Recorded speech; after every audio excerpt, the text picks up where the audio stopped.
You should be promoted to panellist. Let me just make sure we get this right. So Vinny is going to ask the first couple of questions for Sky, then we'll go to Ian Abrahams from TalkSport, and then we'll go through the other hands that we've got up. We can't get through everyone, we'll get through as many as we can. Vinny, you've got the first few questions. Fire away.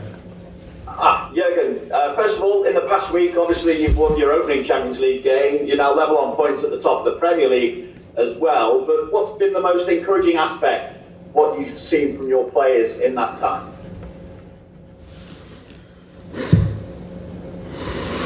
Oh, look, the last week was not the best week of our lives. Let me say it like this: it started with a really good football game with some things which we obviously didn't like and which don't help. And so then it's all about showing reaction, because you cannot influence the things what happen to you in life, but you can influence the response you show. And I like the response, to be honest. It was the boys were really ready to work extremely hard again, show real resilience, fighting for a result, digging in, all these kind of things, which is important. I expect that actually, but after the very, very long, very, very good time we had, it's then possible that people react differently, and my boys didn't. So they did exactly what I thought they will do. They fought as much as they could, and we won both games. So that was the part I liked most. In terms of the squad as well, Jürgen, how are you looking injury-wise? I'm thinking obviously Naby Keita, Thiago, Joel Matip. Are they available for Champions League action this week? Don't think so.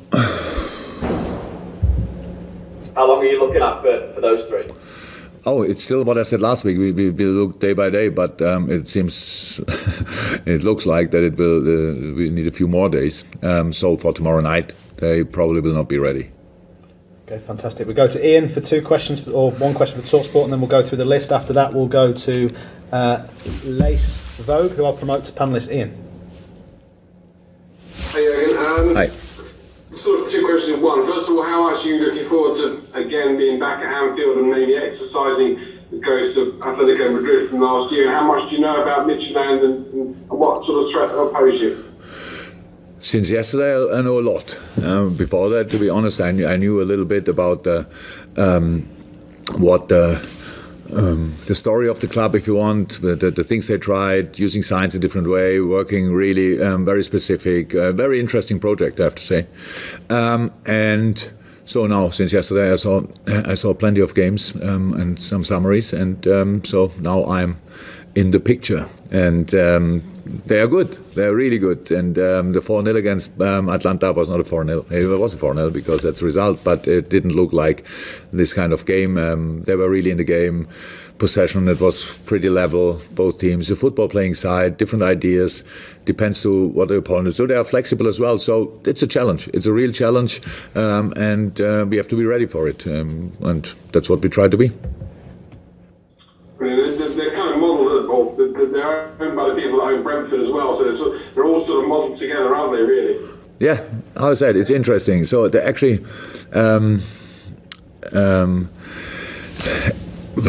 it's meanwhile 5 years ago, but in my break I was I was interested to go there for a while, Midtjylland or Brentford, just to have a look what they do exactly. So, but then I signed for Liverpool, so I couldn't do that.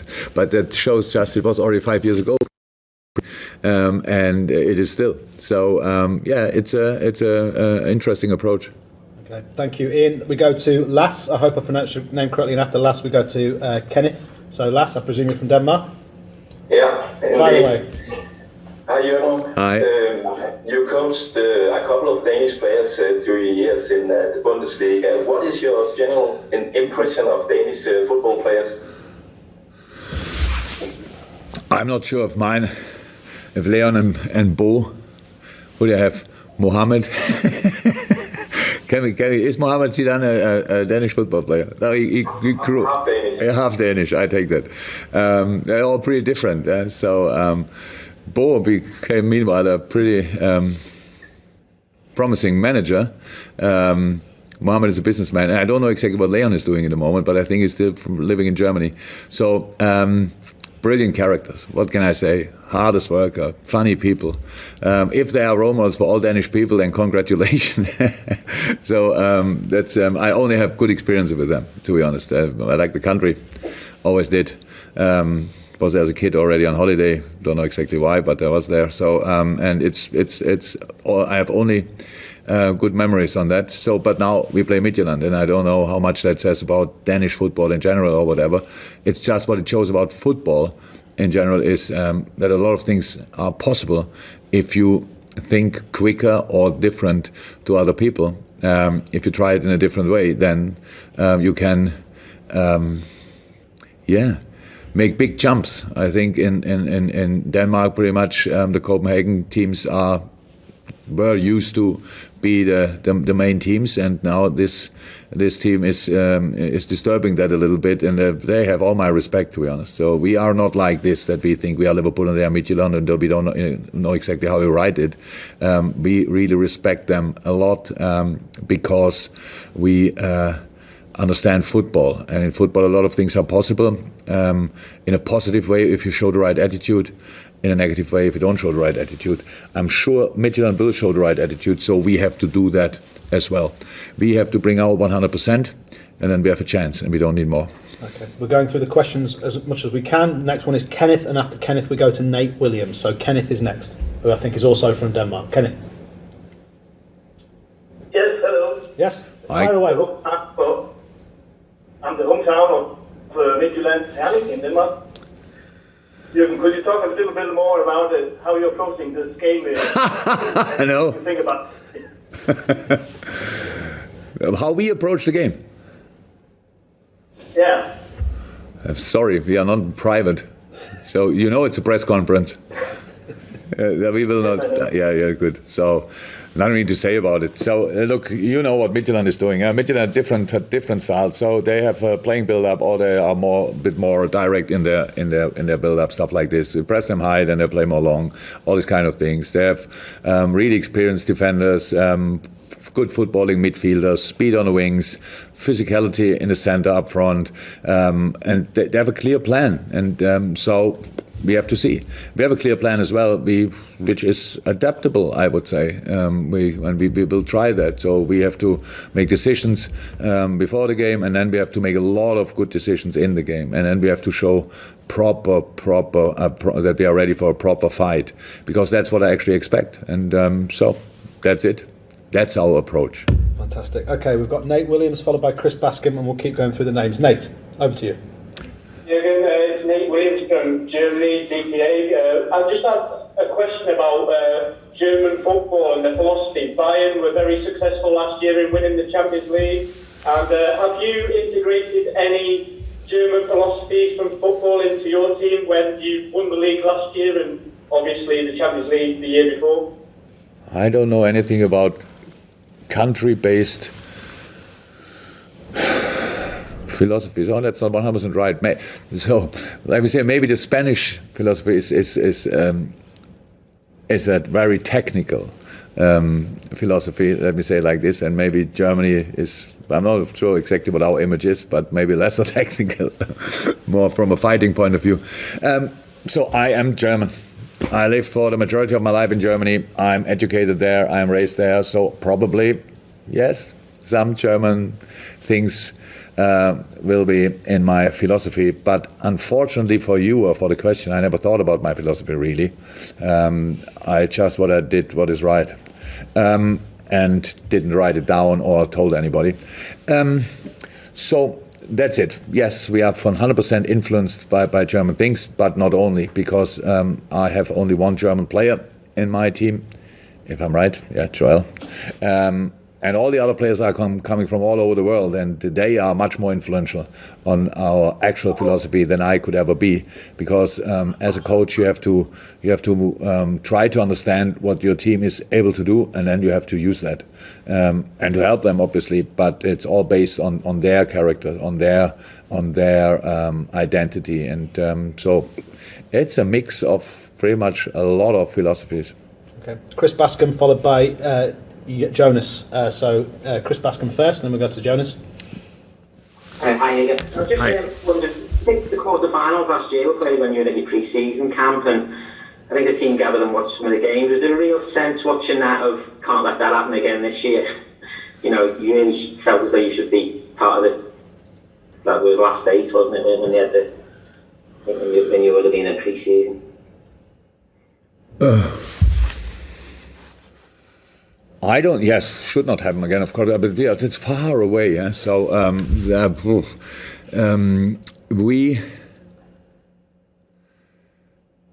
we played a really good game. I know people forget that.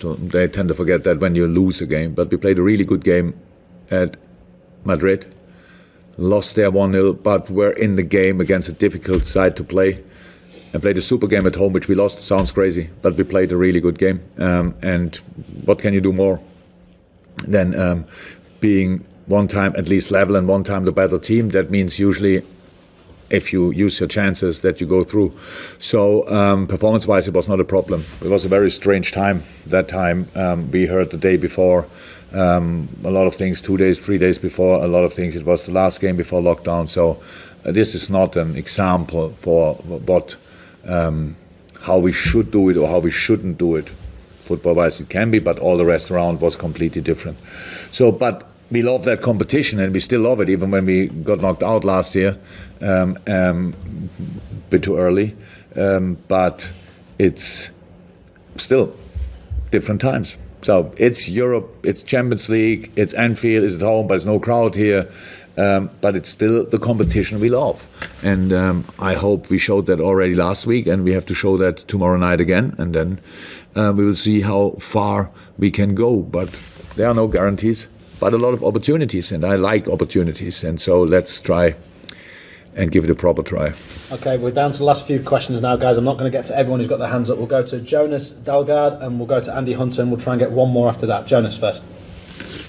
So, Jürgen, I have a question about the throwing coach, Thomas Grønnemark.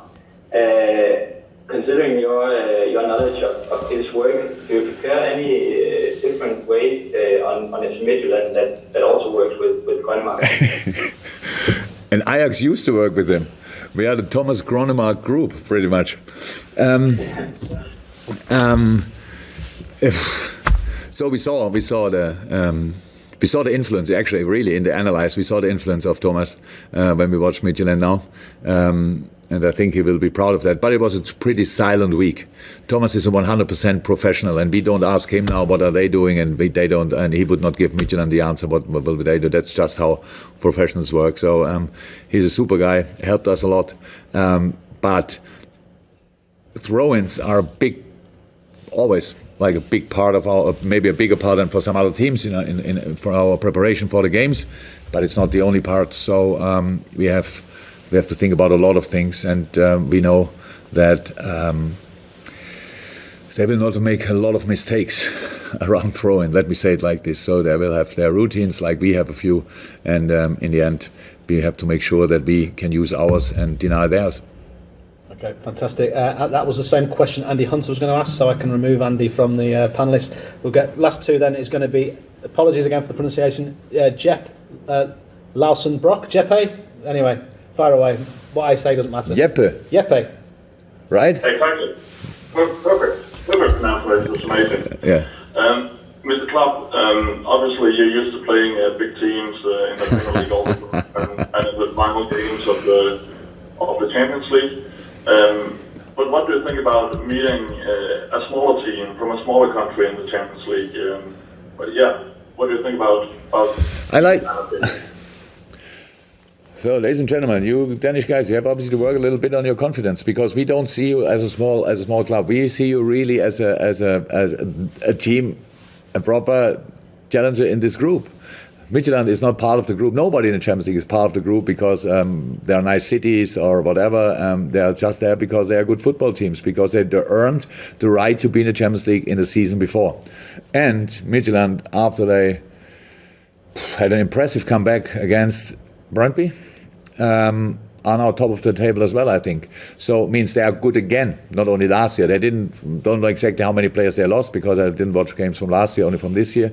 But it is just a good football team. And in football, that's the thing we probably all love most about it.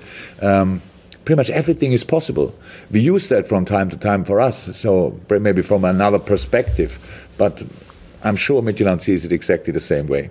So they don't wave already with the white flag, so they will be here and try to do everything they can. It was always the case and was never different, and I would expect that exactly like that, and we respect that. And so there's no smaller team in the Champions League. There are only teams. And how small or how big you are, you show on the pitch in the game and not in any press conferences before. Fantastic. Then the final question is going to be Sammy Pettersson. This is the final question to Mr. Klopp. Reminder again that Alison Becker will be our player in a few moments' time, and also a reminder, if you want a recording of this, you need to contact UEFA. But Sammy, the final question in the press conference to our coach.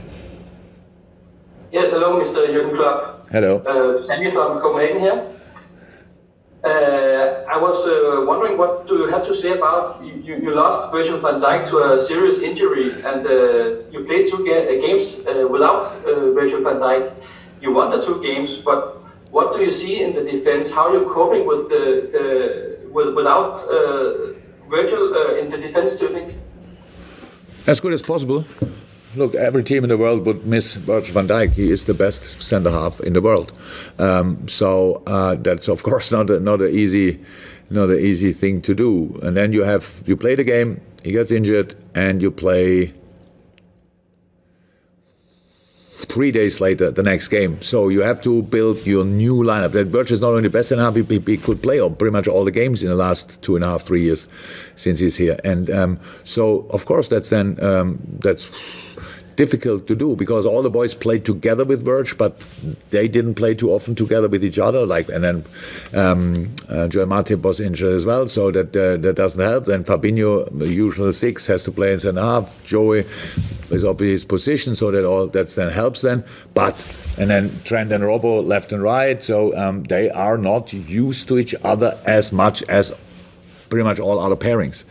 And yeah, for that we did pretty well. And that will get better 100%, because unfortunately pretty much all the things in life need time. And defending needs time as well to bring it on a specific level especially. And so as a start it was okay. But we all expect pretty much not perfection, but not too far from perfection from us. And that means there's space for improvement. That's okay, but how is that? Everybody needs time to replace a massive player or person or whatever, but so far we did okay. Fantastic, thank you.